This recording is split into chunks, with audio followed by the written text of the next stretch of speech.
یہ تمہیں چاٹتی ہے جیسے اناج کو الگ کیا جاتا ہے. یہ تمہیں پیستی ہے جیسے دانے کو آٹے میں بدلا جاتا ہے. یہ تمہیں بھگو کر نرم کرتی ہے، آگ میں پکاتی ہے تاکہ تم پوری طرح تیار ہو جاؤ. اگر تم ڈرتے ہو محبت کی سختیوں سے تو بہتر ہے کہ تم ہنسنے کے سپنے بھی نہ دیکھو، کیونکہ محبت کی خوشیاں اس کی آزمائشوں کے بعد آتی ہیں. محبت کہتی ہے، میں تمہارے دلوں میں جڑ پکڑوں گی. میں تمہیں سکھاؤں گی کہ تم خود کو دوسروں میں دیکھو.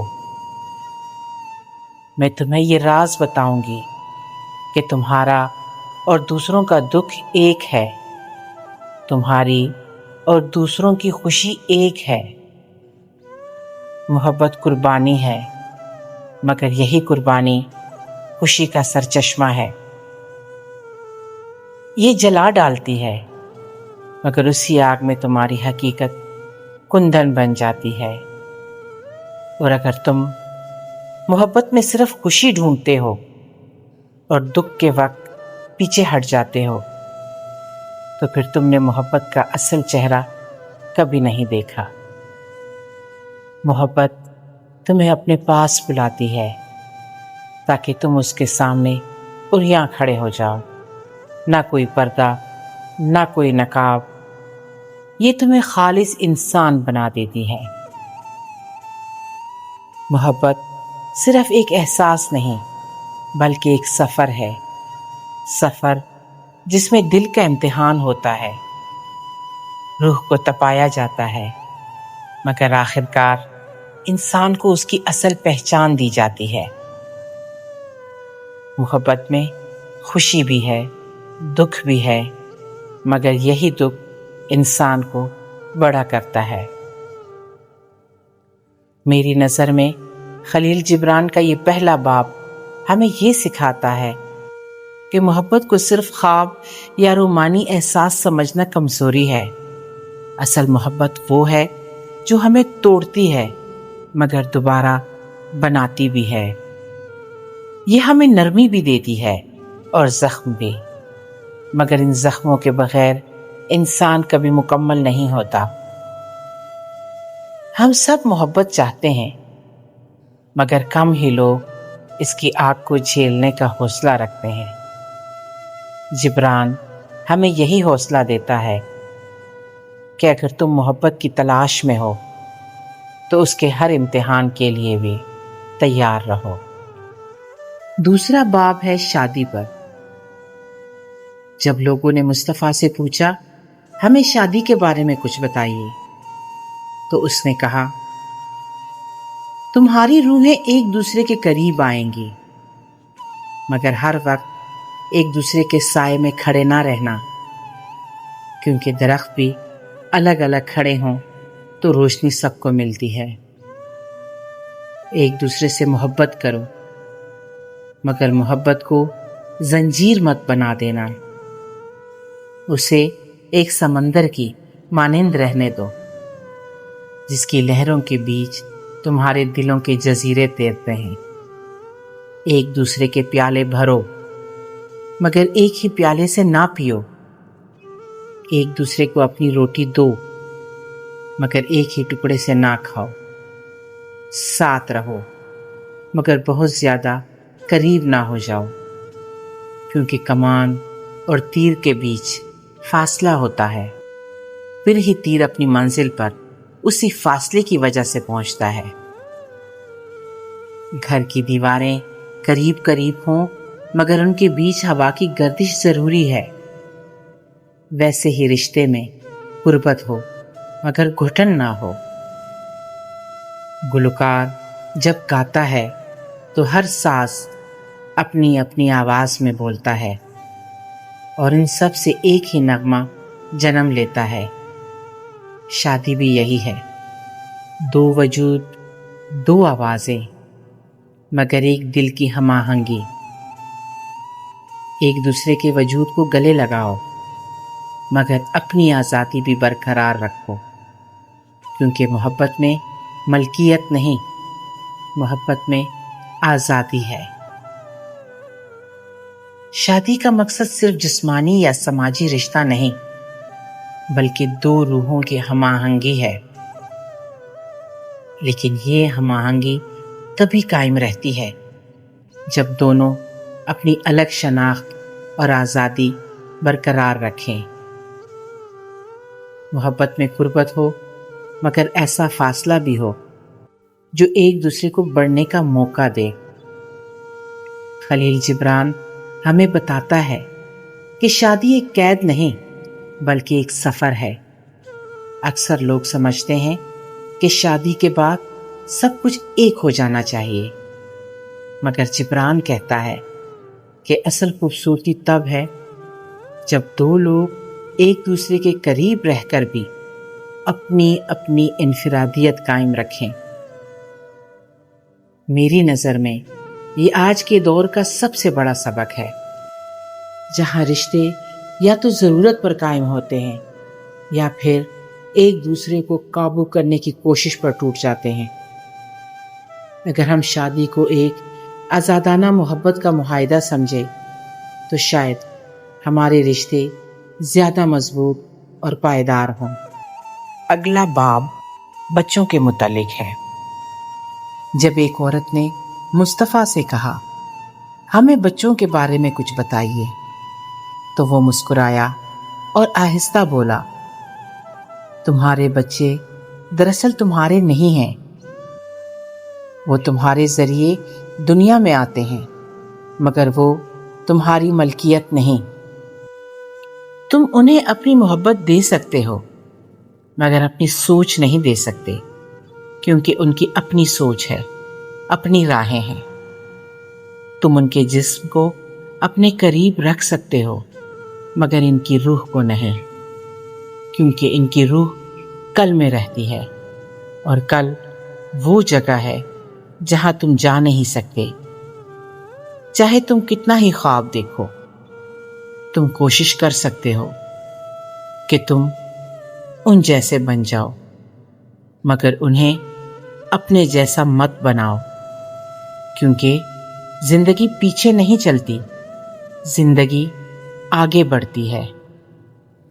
تم تیر ہو اور تمہارے بچے تیر کا نشانہ۔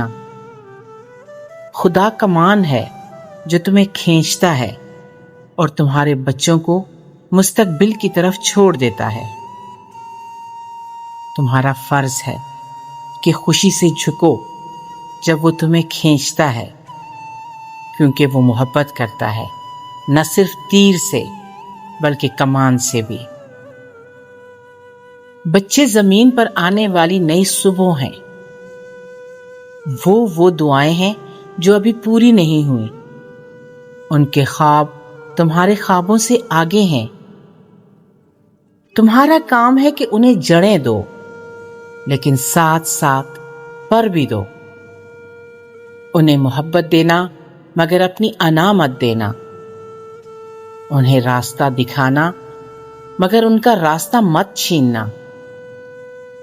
انہیں سہارا دینا، مگر ان کے پروں کو مت کاٹنا، کیونکہ وہ کل کے مسافر ہیں اور کل ان کا ہے، تمہارا نہیں۔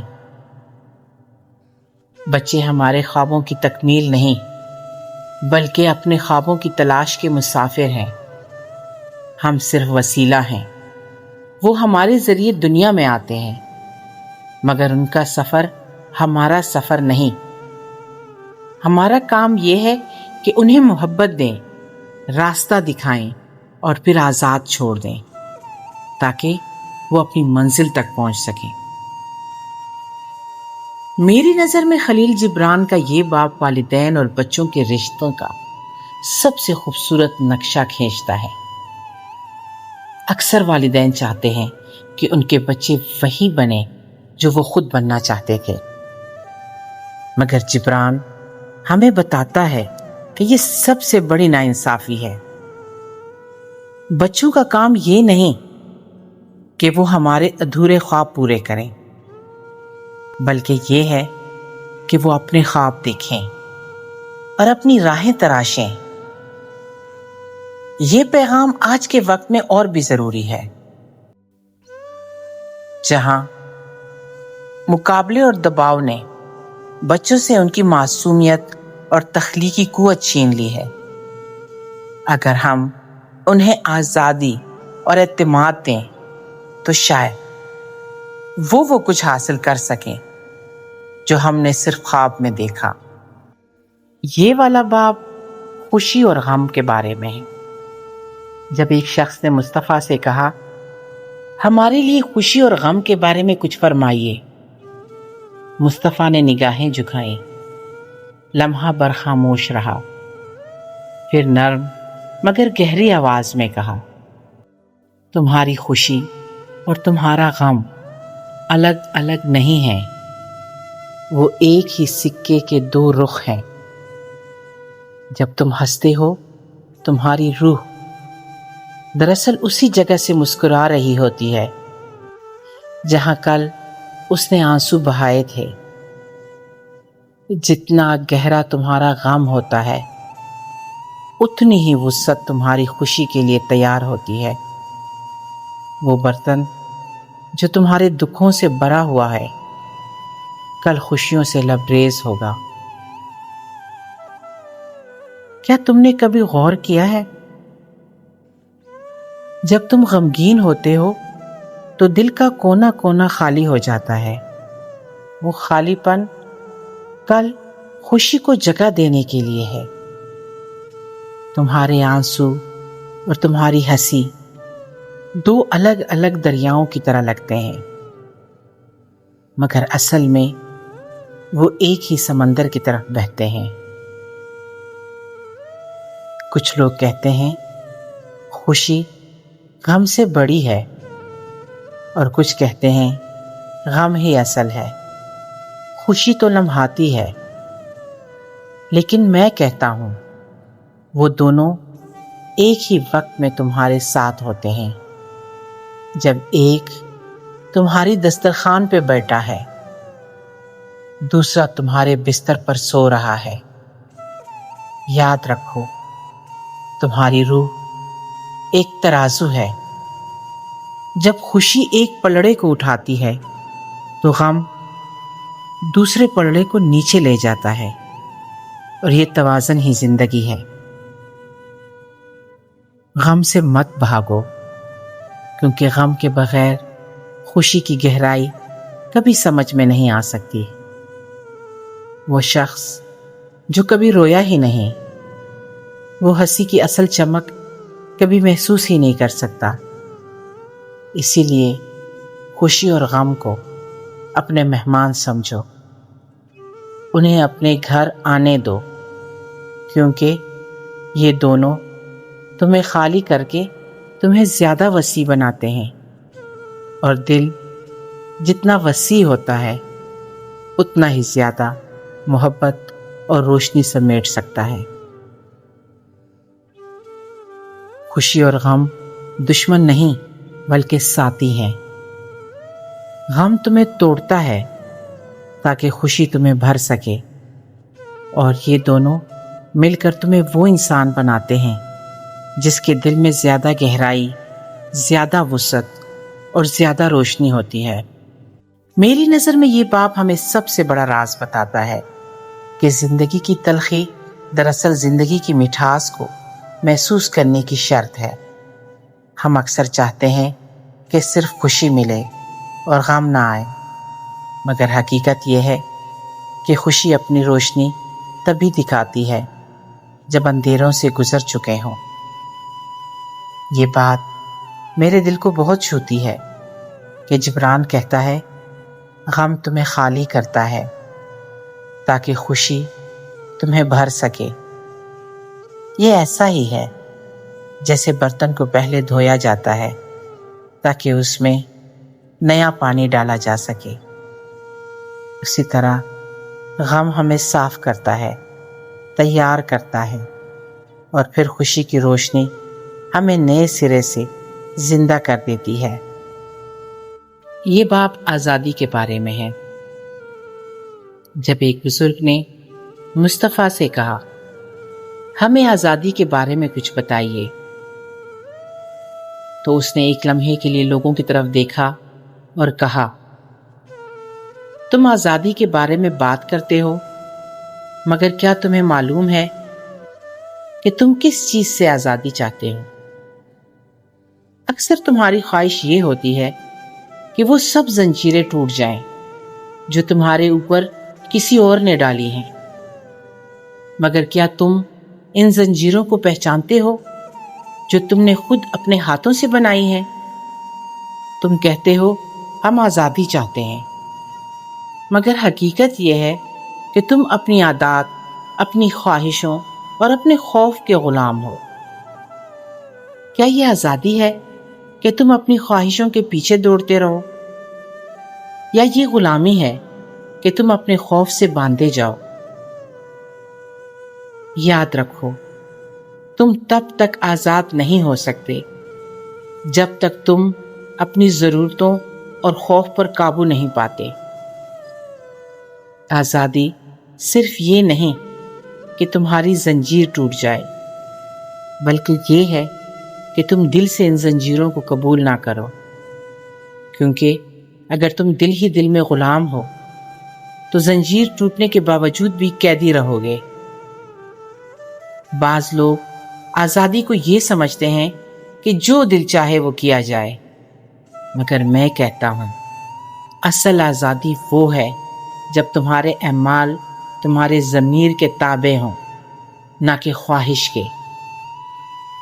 تمہارا دل تب ہی آزاد ہے جب تم اپنے اندر کے خوف سے اوپر اٹھ جاؤ، تبھی تم پرندے کی طرح آسمان پر پرواز کر سکتے ہو۔ اور اگر تم واقعی آزادی چاہتے ہو تو تمہیں اپنے اندر موجود کل اور گزشتہ کل کے بوجھ سے آزاد ہونا ہوگا۔ ماضی کی زنجیر اور مستقبل کا خوف دونوں کو توڑو، کیونکہ آزادی صرف اب میں ہے۔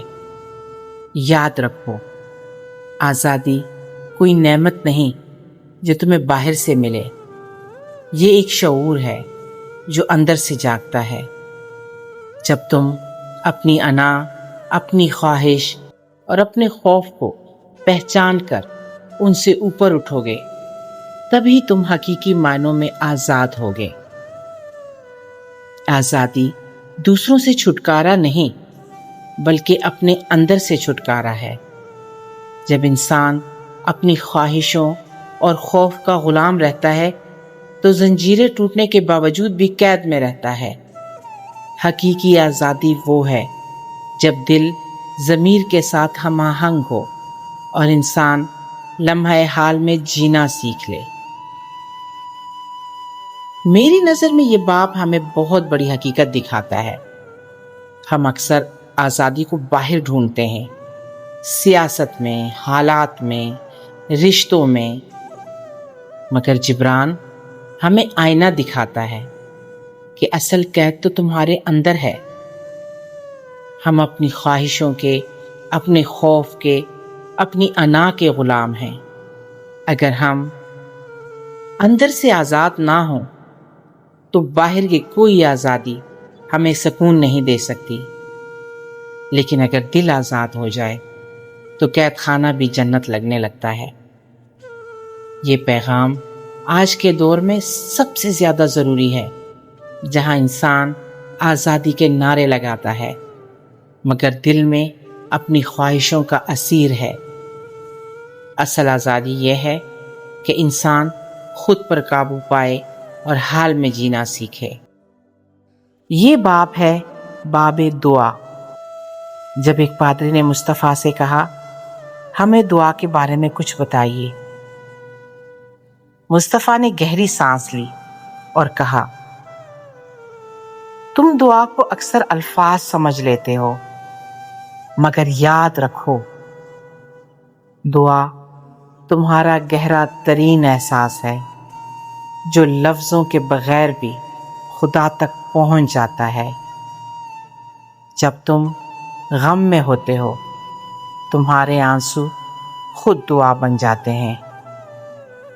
جب تم خوش ہوتے ہو، تمہاری ہنسی خود دعا بن جاتی ہے۔ دعا یہ نہیں کہ تم صرف مانگو، دعا یہ ہے کہ تم اپنی روح کو کھول دو اور خدا کو اپنے اندر بہنے دو۔ اکثر تم دعا میں یہ کہتے ہو، اے خدا ہمیں دے،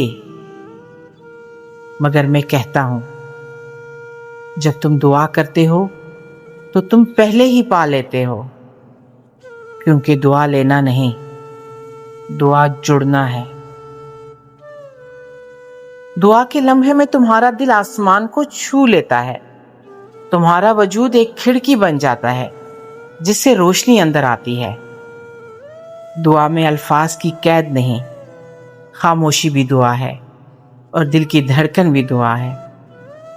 جب تم اپنے دوست کے لیے بھلائی سوچتے ہو وہ بھی دعا ہے، جب تم کسی کے لیے دل سے محبت رکھتے ہو وہ بھی دعا ہے۔ اور یاد رکھو، تمہاری دعا خدا کے کانوں تک نہیں بلکہ خدا کے دل تک پہنچتی ہے، اور خدا کا دل ہمیشہ تمہارے دل سے قریب ہے۔ لہٰذا اپنی دعاؤں کو محض فہرست مت بناؤ، انہیں ایک نغمہ بننے دو، ایک خوشبو بننے دو، ایک ایسی سانس بننے دو جو کائنات کے ساتھ گھل جائے، کیونکہ دعا دراصل وہ لمحہ ہے جب انسان خود کو بھول کر اپنے اصل کو پہچان لیتا ہے۔ دعا الفاظ سے زیادہ دل کی کیفیت ہے، یہ صرف مانگنے کا عمل نہیں بلکہ خدا سے جڑنے کا لمحہ ہے۔ کبھی آنسو دعا ہیں، کبھی ہنسی، کبھی خاموشی۔ اصل دعا وہ ہے جو دل سے نکلے اور روشنی میں بدل جائے۔ میری نظر میں جبران کا یہ باب ہمیں دعا کا نیا مطلب سکھاتا ہے۔ ہم سمجھتے ہیں کہ دعا صرف مانگنے کا نام ہے، مگر جبران کہتا ہے کہ دعا تو اصل میں خدا کے ساتھ جڑنے کا لمحہ ہے۔ یہ مجھے اس بات پر غور کرنے پر مجبور کرتا ہے کہ ہم دعا کو زیادہ الفاظ اور رسم و رواج میں الجھا دیتے ہیں، جبکہ حقیقت میں دعا تو وہ لمحہ ہے جب دل کی گہرائی سے ہم خدا کو محسوس کرتے ہیں۔ آج کے انسان کو یہ سبق بہت ضروری ہے۔ کم بولے، زیادہ سنیں، کم مانگیں، زیادہ جڑیں، کیونکہ خدا کے ساتھ اصل تعلق اسی دعا میں ہے جو لفظوں سے آزاد ہے۔ اب ہے باب اچھائی اور برائی، آن گڈ اینڈ ایول۔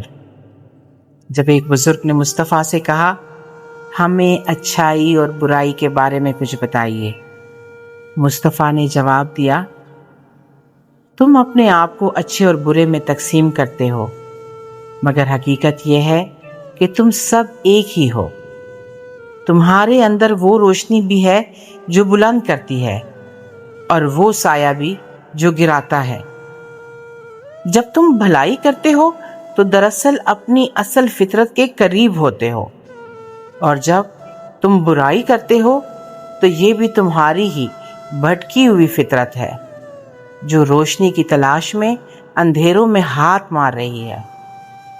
یاد رکھو، برائی اپنی جگہ کوئی علیحدہ طاقت نہیں، یہ صرف بھلائی کی کمی ہے۔ یہ ایسا ہے جیسے روشنی نہ ہو تو اندھیرا محسوس ہوتا ہے۔ اندھیرا اپنی کوئی ہستی نہیں رکھتا، یہ صرف روشنی کی غیر موجودگی ہے۔ تم کہتے ہو یہ نیک ہے، یہ برا ہے، لیکن میں کہتا ہوں تم میں سے جو چلا ہے وہ نیک ہے، اور جو رک گیا ہے وہ برائی کے قریب ہے۔ تم میں سے جو سچائی کو جانتا ہے اور اس پر عمل کرتا ہے وہ نیک ہے، اور جو سچائی کو جانتے ہوئے بھی انکار کرتا ہے وہ اپنی حقیقت سے دور ہے۔ لیکن یاد رکھو، تم میں سے سب ایک ہی کائناتی روح کا حصہ ہو، تم سب ایک ہی درخت کی شاخیں ہو۔ اگر ایک شاخ بیمار ہو جائے تو درخت اسے برا نہیں کہتا بلکہ شفا چاہتا ہے۔ اسی طرح جب کوئی انسان برائی میں ڈوب جائے تو وہ بھی سزا سے زیادہ محبت اور روشنی کا محتاج ہے۔ اور مت بھولو، تم خود میں بھلائی کو جتنا پہچانو گے اتنا ہی دوسروں کی برائی پر بھی روشنی ڈال سکو گے، کیونکہ اصل میں بھلائی اور برائی تمہارے اندر ایک ہی بیج کی دو صورتیں ہیں، اور تمہارا کام یہ ہے کہ روشنی کو بڑھاؤ تاکہ سایہ خود بخود ختم ہو جائے۔ اچھائی اور برائی دو الگ دشمن نہیں ہیں۔ برائی اپنی ہستی میں کچھ نہیں، یہ صرف اچھائی کی غیر موجودگی ہے۔ انسان کو چاہیے کہ دوسروں کی برائی کو دشمن نہ سمجھے بلکہ اسے روشنی کی کمی جانے اور محبت کے ذریعے بھرنے کی کوشش کرے۔ میری نظر میں جبران کا یہ باب انسان کی سب سے بڑی حقیقت بیان کرتا ہے۔ ہم سب میں اچھائی اور برائی دونوں موجود ہیں۔ اکثر ہم دوسروں کو برا کہہ کر اپنی نیکی پر فخر کرتے ہیں، مگر جبران ہمیں یاد دلاتا ہے کہ اصل کام دوسروں کو سزا دینا نہیں بلکہ انہیں روشنی دینا ہے۔ یعنی ہمیں اندھیروں پر لعنت نہیں کرنی بلکہ چراغ جلانے ہیں۔ آج کے معاشرے میں اگر ہم یہ بات سمجھ جائیں کہ برائی دراصل بھلائی کی بھوک ہے تو شاید ہم دوسروں کو ٹھکرانے کی بجائے انہیں سہارا دیں، اور یوں معاشرہ واقعی روشنی کی طرف بڑھ سکے۔ باب وقت۔ جب ایک فلسفی نے مصطفیٰ سے کہا، وقت کے بارے میں کچھ بتائیے، مصطفیٰ نے آسمان کی طرف دیکھا اور بولا، تم وقت کو ناپنے کے لیے گھڑیاں بناتے ہو اور دنوں اور راتوں کو گنتے ہو، مگر یاد رکھو وقت دراصل گھڑی کی سوئیوں میں قید نہیں ہے۔ وقت تو ایک دریا ہے، ہم سب اس کے بہاؤ میں تیرنے والے مسافر ہیں۔ تم کہتے ہو کل، آج، کل، لیکن وقت کہتا ہے میں صرف اب ہوں۔ ماضی محض ایک یاد ہے، مستقبل ایک خواب ہے، اصل حقیقت صرف حال ہے، یہ لمحہ، یہ سانس۔ تم وقت کو کاٹ کر ٹکڑوں میں بانٹتے ہو، صبح، دوپہر، شام، رات، مگر وقت تو ایک مسلسل گیت ہے جس میں کوئی وقفہ نہیں۔ کیا تم نے سورج کو کبھی رکتے دیکھا ہے یا ستاروں کو ٹھہرتے؟ سب ایک لامحدود دائرے میں چلتے رہتے ہیں۔ وقت بھی ویسا ہی ہے، بے انت، لامحدود اور ایک۔ تم کہتے ہو ہم وقت ضائع کر رہے ہیں، لیکن حقیقت یہ ہے کہ وقت کبھی ضائع نہیں ہوتا بلکہ انسان خود اپنے آپ کو ضائع کرتا ہے۔ وقت صبر کرنے والوں کے لیے نرم ہے مگر جلد بازوں کے لیے بے رحم۔ یہ سب کے ساتھ برابر چلتا ہے لیکن ہر ایک کے لیے اس کا احساس مختلف ہوتا ہے۔ وقت تمہیں نہیں مانپتا، تم خود اپنے اعمال سے وقت کو قیمتی یا بیکار بناتے ہو۔ یاد رکھو، وقت زندگی کا پیمانہ نہیں، زندگی خود وقت کی حقیقت ہے، اور جو حال میں جی لیتا ہے وہی وقت کو جیت لیتا ہے۔ وقت گھڑی یا کیلنڈر میں قید نہیں ہے، یہ ایک بہاؤ ہے جو ماضی، حال اور مستقبل کو ایک ساتھ جوڑتا ہے۔ اصل حقیقت یہی لمحہ ہے جو ہمارے ہاتھ میں ہے۔ وقت کو جیتنے کا طریقہ یہی ہے کہ انسان حال کو پوری شدت کے ساتھ جی لے۔ میرے نزدیک جبران کا یہ باب ہمیں سب سے بڑی حکمت دیتا ہے۔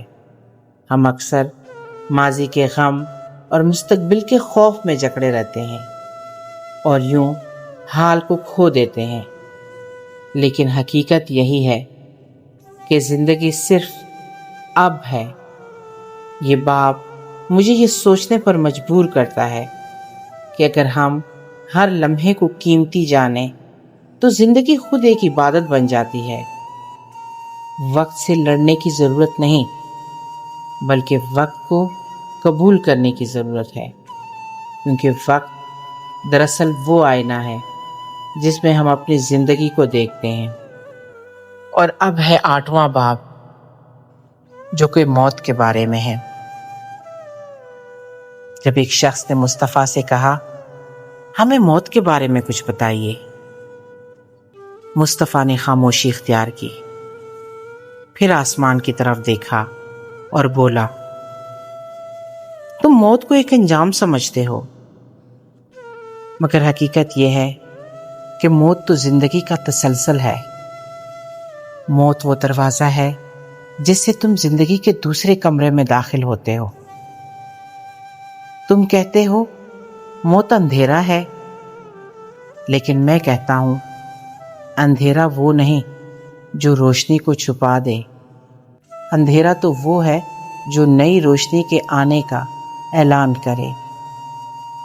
جب تم سمندر کے کنارے کھڑے ہو کر سورج کو ڈوبتے دیکھتے ہو، تم کہتے ہو یہ سورج ختم ہو گیا، مگر کیا وہ واقعی ختم ہو جاتا ہے؟ نہیں، وہ بس دوسری سمت طلوع ہو رہا ہوتا ہے۔